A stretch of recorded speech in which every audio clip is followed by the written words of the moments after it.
I have a limited time to record this podcast for a series of factors, but I did want to put it out because it has been an asked-for podcast, but also another area that I wanted to discuss. This could be the beginning of the end, but for me, actually, I think it's providing a lot more feedback, fascinating feedback that I wanted to put out in podcast form.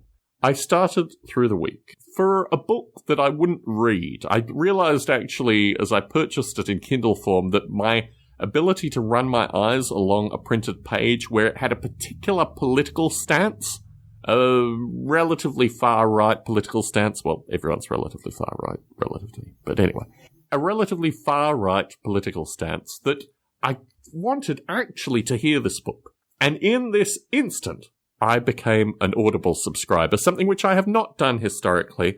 Audible approached me within a year, less than a year, of starting Model Rail Radio and wanted to do sponsorship. And I said, no, sorry. Not interested. But now I am an Audible subscriber. Days of Rage was the first book that I got, and I really, really enjoyed listening to it. I'm now listening to The Rise and Fall of the Third Reich, which is another book that I've always wanted to read, but no, implicitly, I could not. It's like The Lord of the Rings for World War II buffs. I knew I couldn't get my eyes on this book for long enough to actually consume it. It is 57 hours of audio. But the experience of listening to an audiobook is like driving in a Lincoln Town Car. And if you've never driven in a Lincoln Town Car, let me explain this thing to you. You are in a car that floats. It is a boat of the road. The suspension is so ridiculously boat-like that you feel that you're just floating as you move around. It's a very strange experience. You are covered in lush leather fabric. It's funny, actually, that it's not really considered a luxury car as much anymore, because in the US now you have, these sports utility vehicles and all these other kinds of things.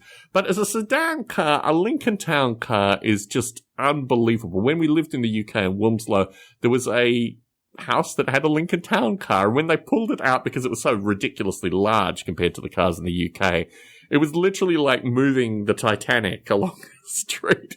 So reading an audiobook for me is luxurious. When I consume podcasts, I get ads. I get bad audio. I get a whole series of nonsense that just grates on me. And it's kind of irritation, which just represents itself in so many different forms as I consume these podcasts, trying to find something that I can latch onto. An audiobook's just given to you. And it's given to you usually with a really good speaker who makes coherent sense, and it doesn't sound like they're reading, and it's just a really rich sensorial experience that I just really have enjoyed far too much. It's concerned me how much I've enjoyed this thing. Like, I feel dirty now. Like, I have difficulty understanding why I even record this audio anymore, because I've discovered audiobooks. And it's a very, very strange feeling that makes me feel distinctly dirty, let me say. But through this, I've realized Model Rail Radio is a podcast which needs to exist because it's so totally unlike an audiobook.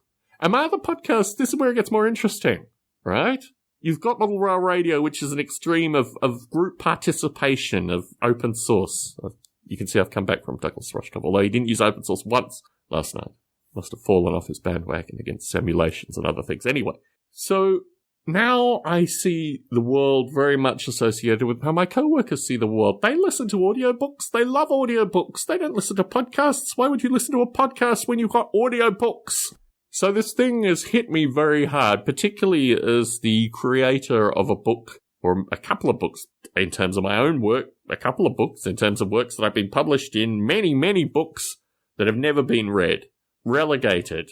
The VHS content that never made it to DVD and will certainly never make it to streaming. That is the intellectual caliber of the books that I have written and participated in so far. Who knows what will happen with the Crunch book, but I don't know if there'll be an audio version of that. Maybe. Who knows? Still not on Amazon. But anyway, let me move on from that. So, in the light of this experience of understanding now what audiobooks are in stark contrast to what podcasts are, I now want to digress a little into discussions associated specifically with the Apple podcasting app, because I've been asked to talk about this. Well, actually, it was raised by periodic listener, occasional participant Mike King. I thought this is a great topic because you don't get to see the podcast beta for folks that actually produce podcasts that Apple is now offering. Apple is offering a resource for podcasters, some would say finally, but it's a kind of curious resource, that enables you to track the consumption of your podcast through Apple devices of a particular iOS level. And it is I don't know, for me it was kind of gut-wrenching. It was very similar. I mean, this emotion combined with going to the Rushkoff talk was what motivated me to get a publicist. I looked at these numbers, I looked at these percentage reaches, and I thought, geez, people are just skimming these things. They're not even listening to these things seriously. They're not telling their friends.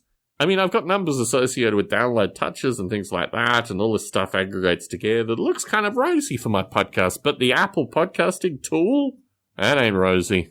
That ain't rosy at all.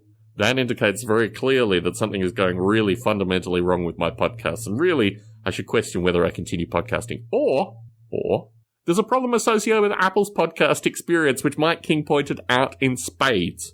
The new podcasting app, which is the one that's gathering this data, is so difficult to navigate through.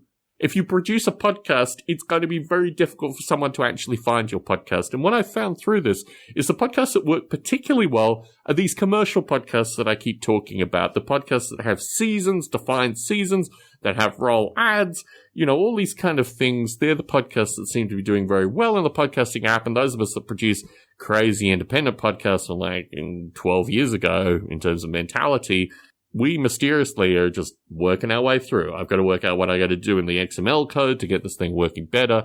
But the podcasting app is very, very curious. And what I've seen historically is Apple drew together. Now, one of these people was associated with the Combat Jack show. Combat Jack passed away. The guy who gave all this advice to Apple isn't even producing podcasts anymore.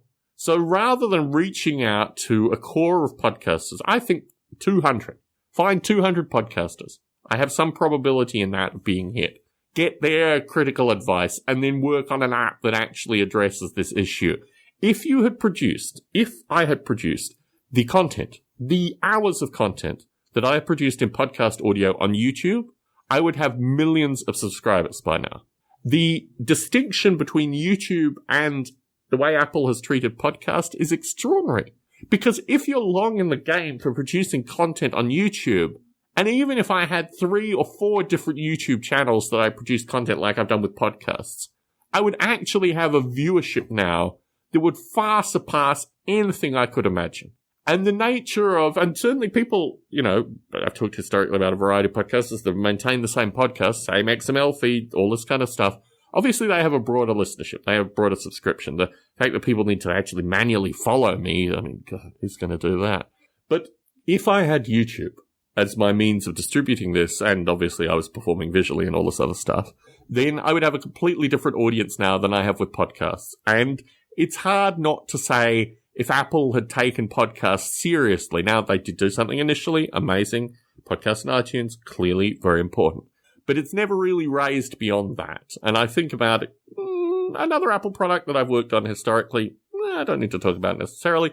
But, there are other Apple products out there that languish somewhat and then get revitalized and redone and still sometimes languish because of the situation associated with the previous product. So this is all very difficult and interesting, but I think the current podcasting app has not in any way been designed for anyone who listens to podcasts. And it really is very curious because it's almost like they've gotten in interns to create this thing because it doesn't follow any flow. You actually manually need to go back and check to see if the podcasts have updated. It's not like a progressive thing where new podcasts will come out, and then if you listen to things out of order, I mean, the whole thing is just not temporally designed. So I feel Mike King's pain, and I also feel Mike King's pain through the fact that Apple now gives me an interface to see how poorly people are interacting with my podcasts. Like, this is a two-way thing, which is just really, really very bad. And in parallel to audiobooks, which Audible has done very well at, associated with their space, I work for another company that does very well associated with its space in some regard, but Audible has done very well in its space, and they produce a product that's luxurious and enjoyable and makes me feel good, like an intellectual person, because I've heard this audio. Podcasts don't have that thing, right? And as someone who produces audio time and time again, maybe of varying quality, maybe a variety of different things, that's wonderful. But I produced a hell of a lot of content. And You'd think just through volume alone, you listen to this podcast, so you might like this podcast, or you may want to listen to this podcast. The feedback that I've received, and I went back through this historically, has been that people have listened to my podcast after I've appeared on other podcasts. So I need to turn up on a podcast in order to even get people to think about maybe they should listen to one of my other podcasts. And that whole thing is so clunky. I have to manually go and discover podcasts, Every 6 weeks I'll go and subscribe to a bunch of new podcasts, trying to find some interesting stuff out there. It's not marketed like YouTube.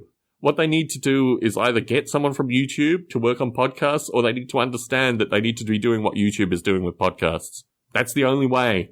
There should be, 15 possible podcast options that you can listen to and then subscribe and move through. You need to provide a diversity of audio, a diversity of interest. This whole notion that to get people onto the podcast, you've got to go through all these mechanisms. No.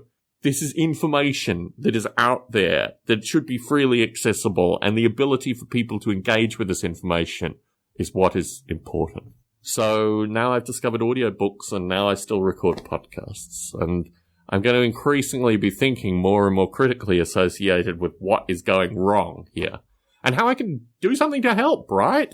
I mean, it's not just me preserving this passive thing. There's got to be ways that I can improve this thing as well. And hopefully, although I haven't heard from her in recent times, I haven't heard from any of the miniature painters either. Talk about long funk as being the kiss of death. You release a long funk on something, it's like, never again will you hear from these people. Maybe that's the way these things are. Long funk is just where ideas and people go to die, in my general belief. Anyway, what have I learnt from audiobooks? I'm going to continue to listen to audiobooks. I really love it as a format. I am slightly annoyed that I don't have a physical book to put next to my Dragon magazines and my what's it called, Prairie Fire when it arrives. Prairie Fire is taking longer. It didn't come from San Francisco. I should have bought a copy of Prairie Fire. I'm sure they had 5 copies at this place. So I don't have a physical book to put there associated with the memories. I just have the memories associated with these things. And when I come back to it, I guess I'll need to remember that I actually heard an audiobook which got me to purchase the actual physical things that I've looked through. And they're kind of sad and curious and interesting. Maybe we'll talk about Dragon magazine at another time. The Berkeley version of Dragon magazine, I should point out. So that is it. That is my thinking currently. I think my listenership is up to date, associated with my various musings.